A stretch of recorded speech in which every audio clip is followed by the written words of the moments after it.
Hello everyone. सो इस part की शुरुआत के साथ हमें दिखाया जाता है डोहा को, जो कि वापस आकर देखता है कि उनके घोड़े वहाँ पर नहीं है। और क्योंकि वो जंगल में होते हैं और शाम होने वाली होती है, तो वो योंगवा को अपने साथ जल्दी चलने के लिए कहता है, वरना वो उसे यहीं छोड़कर चला जाएगा। जिसपे योंगवा कहती है कि तुम चाहे कहीं भी चले जाओ, मैं तुम्हें ढूंढ ही लूंगी। उसकी ये बात सुनकर डोहा काफी खुश नजर आता है। फिर इसके बाद डोहा रात बिताने के लिए उसे एक जगह लेके जाता है और ठंड ज्यादा होती है तो डोहा वहाँ पर आग का भी इंतजाम कर देता है। जिसके बाद योंगवा यहाँ पे उसे पूछती है कि क्या तुम्हें सच में लगता है कि मैं तुम्हें मार नहीं सकती हूँ।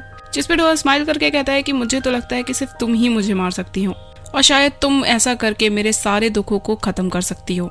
जिसपे हांडी उसे कहती है कि आखिर तुम कहना क्या चाहते हो। जिसपे डोहा उसे बताता है कि मैंने ना चाहते हुए भी इतने बेकसूर लोगों को मार चुका है कि अब मुझे गिल्ट फील होता है, पर मैं कुछ भी नहीं कर सकता क्योंकि मैंने ये चूज किया है कि मैं अपने फादर्स के ऑर्डर को मानूंगा, चाहे वो मुझे किसी का मर्डर करने क्यों ना कहें। ये सुनते ही योंगवा को बहुत गुस्सा आता है और वो चिल्लाकर कहती है कि यानी कि तुम मेरा यूज करके अपनी सफरिंग्स खत्म करना चाहते हो और ऐसे इंसान को मारने का कोई मजा नहीं जो जीना ही नहीं चाहता। तो अब तुम्हें जिंदा रहना पड़ेगा और मैं चाहती हूँ कि तुम ये चाहो कि तुम्हें और जीना है, और जब तुम अपनी लाइफ जीने के लिए डेस्परेट रहोगे तब मैं तुम्हें मारूंगी और अपना रिवेंज लूंगी। ये सब सुन के डोहा सिर्फ उसकी ओर देखता रह जाता है और कुछ भी नहीं कहता। वहीं दूसरी ओर पैलेस में डोहा के फादर को पता चलता है कि वो आज वापस पैलेस में नहीं आया है और मेड के साथ गायब है, और वो मेड के बारे में पूरी इन्फॉर्मेशन निकालने के लिए कहता है कि आखिर वो कौन है। इसके बाद डोहा योंगवा की केयर करता है और उसके बगल में ही सो जाता है। फिर हमें प्रेजेंट का सीन दिखाया जाता है जहाँ पे हांडी हॉस्पिटल में होती है और डोहा को होश आता है और वो तुरंत ही हांडी को ढूंढने के लिए निकल जाता है। इसके बाद डोहा उसे ढूंढते हुए उसके रूम में पहुंच जाता है और यहाँ वो उसका गला दबाने की कोशिश ही करने वाला होता है कि इससे पहले ही हांडी होश में आ जाती है और उसे अपने सामने देखकर उसे माय लॉर्ड कहती है। जिसके बाद हमें दिखाया जाता है डोहा को, जो कि कार में बैठा काफी ज्यादा परेशान हो रहा होता है, ये सोचकर कि क्या हांडी ने उसे पहचान लिया है और क्या उसे पास्ट की सारी बातें याद आ गई हैं, क्योंकि सिर्फ योंगवा ही उसे माय लॉर्ड कहती थी। वही यहाँ हमें हांडी को दिखाया जाता है जिसे पास्ट लाइफ का डोहा याद आ रहा था और साथ ही पास्ट की कुछ बातें याद आ रही थी, पर वो अपनी फ्रेंड से कहती है कि ये सब कुछ मुझे सपने जैसा लग रहा है और वो इन बातों को इग्नोर कर देती है। वहीं दूसरी ओर हमें मिस्टर सियोक को दिखाया जाता है जो कि ते के साथ होते हैं और ते यहाँ अपने होशो हवास में आने के बाद काफी डरा हुआ दिखाई देता है, ये सोचकर कि उसने हांडी को मार डाला है और उसे उस इंसिडेंट के बारे में कुछ भी याद नहीं होता है। जिसके बाद मिस्टर शियोक उसे अपनी एक जगह पे ले जाते हैं और उससे कहते हैं कि जैसा मैं कहते जा रहा हूँ वैसे करते जाओ।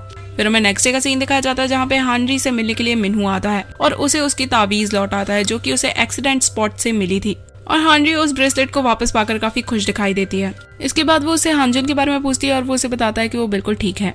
इसके बाद हमें दिखाया जाता है कि हांडी हांजुन के बारे में ही सोच रही होती है और यहाँ पे उसकी तावीज भी उस एक्सीडेंट के बाद टूट चुकी होती है। वहीं यहाँ हमें डोहा को दिखाया जाता है जो कि हांडी को बाहर से ही खड़ा देख रहा होता है और सोच रहा होता है कि आखिर वो उसके सामने इस तरीके से कमजोर कैसे पड़ सकता है। वहीं दूसरी ओर हमें मिन्हू को दिखाया जाता है जो कि एक्सीडेंट का पता करने के लिए ऑफिसर से मिलता है और वो उसे ये सियोल ऑफ ते की फोटो दिखाते हैं और उन्हें लग रहा होता है कि हांजुन को मारने की कोशिश ये दोनों ही मिलकर कर रहे हैं और इस एक्सीडेंट के पीछे भी यही है। वहीं दूसरी ओर हमें ये सियोल को दिखाया जाता है जिसे पता चलता है कि उसे इस एक्सीडेंट का सस्पेक्ट माना जा रहा है और वो मिन्हू से सारी बातें क्लियर करने के लिए पहुंचती है, पर मिन्हू को भी ये शक होता है कि वो ते के साथ मिलकर हांजुन को मारने की कोशिश कर रही है। जिसपे ये सियोल कहती है कि ऐसा कुछ भी नहीं है, पर मिन्हू नहीं मानता है और उसे प्रूफ लाने के लिए कहता है।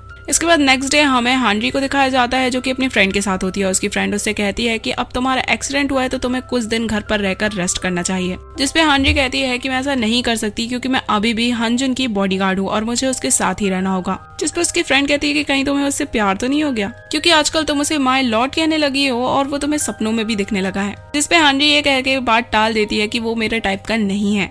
वहीं दूसरी ओर हमें डोहा को दिखाया जाता है जिसे मिन्हू कहता है कि आखिर तुम इस तरीके से कब तक भूखे रहोगे, और उससे कहता है कि तुम चिंता मत करो क्योंकि हांडी जैसे ही रिकवर करेगी तो वो अपनी ड्यूटी करने के लिए वापस आ जाएगी।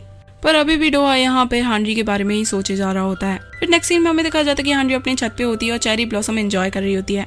तभी वो नीचे हांजुन को खड़ा हुआ देखती है और उसे देखकर काफी खुश होती है, ये सोचकर कि वो उससे मिलने के लिए आया है। पर डोहा जब उसे यहाँ पे हंसता हुआ देखता है तो उसे योंगवा की याद आती है। जिसके बाद हांडी उससे मिलने के लिए जैसे ही नीचे आती है तो देखती है कि वो ऑलरेडी वहाँ से जा चुका है। इसके बाद नेक्स्ट सीन में हमें दिखाया जाता है कि हांडी खुद ही हांजुन से मिलने के लिए उसके घर पहुंच जाती है और यहाँ पे वो कुछ पेन रिलीफ टैबलेट्स देखती है जो कि नीचे पड़ी होती है और हांजुन बेहोशी की हालत में होता है। और जब हांडी उसे चेक करती है और उसे हॉस्पिटल ले जाने की कोशिश करती है तो वो होश में आकर उसे पूछता है कि आखिर तुम हो कौन। 1500 साल पहले भी तुम ऐसी ही दिखती थी और उस समय से लेकर अभी तक मैं हमेशा तुम्हारे सामने इसी तरीके से वीक फील करता हूँ और इतनी सारी गोलियां खाने के बावजूद भी ये दर्द नहीं जाता है। उसकी ये बातें सुनकर हानरी उससे कहती है कि मैं यहाँ पे तुम्हें बचाने के लिए आई हूँ और तुम्हें जिंदा रहना है।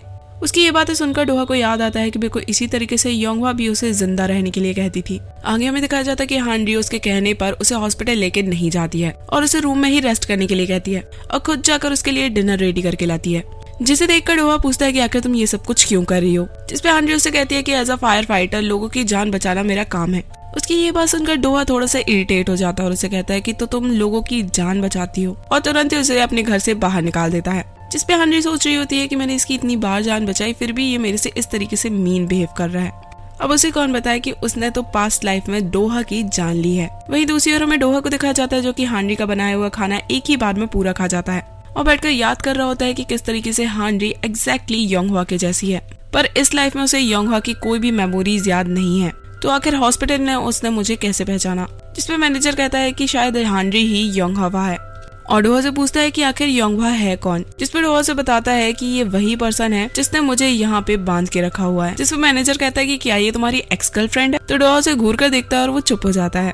यहाँ पे डोहा से बताता है कि ये 19th रिकार्नेशन है योंगवा का, पर इससे पहले उसने जितनी बार भी जन्म लिया है वो मुझे कभी भी पहचान नहीं पाई और ना ही मैं उसे याद था। जिस पर मैनेजर कहता है कि पर इस बार वो तुम्हें पहचान पाई है, तो क्या तुम्हें खुश नहीं होना चाहिए कि तुम्हारी एक्स गर्लफ्रेंड ने तुम्हें इतने साल बाद पहचान लिया है। एक्स गर्लफ्रेंड सुनकर डोहा फिर से उसे घूरने लगता है। फिर इसी के साथ हमें पास्ट लाइफ का सीन दिखाया जाता है जहाँ पर डोहा योंगवा को देख रहा होता है। फिर हमें रात का सीन दिखाया जाता है जहाँ पे डोहा को सोने में प्रॉब्लम हो रही होती है और उसे याद आता है कि वो किस तरीके से हानरी के साथ चैन की नींद सोया था।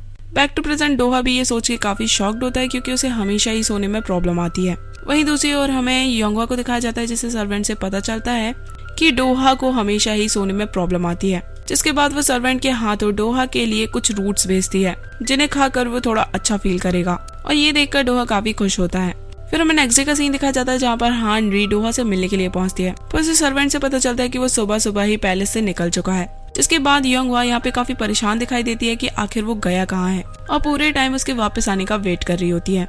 पर डोहा सीधे रात में अपने सैनिक के साथ एक युद्ध जीत कर लौटता है, जिसपे वो सैनिक डोहा से कहता है कि हम एक युद्ध जीत के आ रहे हैं पर फिर भी आपके फादर हमारा स्वागत करने के लिए नहीं खड़े हैं। जिसपे डोहा कहता है कि हमें खुश होना चाहिए कि हम जिंदा हैं। पर तभी वो वहाँ पे अपने सामने योंगवा को देखता है और वो उसे देखकर शॉक्ड होता है कि वो उसके आने का अभी तक वेट कर रही थी, पर वो उसे इग्नोर करके अपने फादर से जाकर मिलता है जहाँ पे उसका स्टेप फादर उसे जिंदा देखकर बिल्कुल भी खुश दिखाई नहीं देता है और वो डोहा से कहता है कि तुम्हें ये खुशखबरी जाकर किंग को सुनानी चाहिए। इसके बाद डोहा वहाँ से चला जाता है और डोहा के फादर को अपने जासूस से पता चलता है कि गया डायनेस्टी में किसी ने उस सर्वेंट का फेस पहचान लिया है और शायद वो न्यू सर्वेंट कोई और नहीं बल्कि गया डायनेस्टी की एक लौती बची हुई प्रिंसेस है। जिसपे डोहा के फादर ये बात किसी को भी बताने के लिए मना करते हैं क्योंकि उन्हें लग रहा होता है कि शायद ये लड़की डोहा के लिए एक ट्रैप साबित हो सकती है। वहीं दूसरी ओर में डोहा को दिखाया जाता है जो कि योंगवा से आके कहता है कि तुम्हें इस तरीके से मेरी चिंता करते हुए रात में नहीं जागना चाहिए।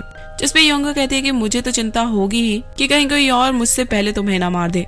जिस पर डोहा से पूछता है कि मुझे मारने के बाद तुम आकर क्या करोगी, तो हानरी उससे कहती है कि अपना रिवेंज लेने के बाद मैं खुद भी मर जाऊंगी। ये सुनकर डोहा उससे कहता है फिर तो मुझे जिंदा रहने की पूरी कोशिश करनी चाहिए क्योंकि जब तक मैं जिंदा रहूंगा तब तक तुम्हारे पास भी रीजन रहेगा अपनी जिंदगी जीने का।